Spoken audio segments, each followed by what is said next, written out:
really quick tip when harvesting your winter squash. When you pick these, first of all, make sure you leave some stem on them. And if you have any where the stem broke off, you're going to need to cook these kind of quickly.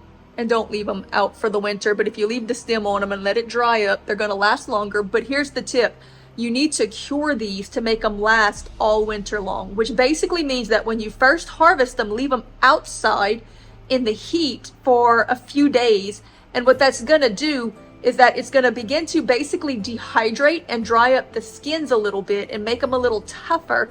That's going to seal in all of the nutrients and the juices and everything on the inside, and just give them a better casing so that they'll have a longer shelf life once you bring them inside. So that's called curing. You're basically just letting the skins get a little dry and tough outside in the summer heat before you bring them in for them to last on the shelf through the winter months.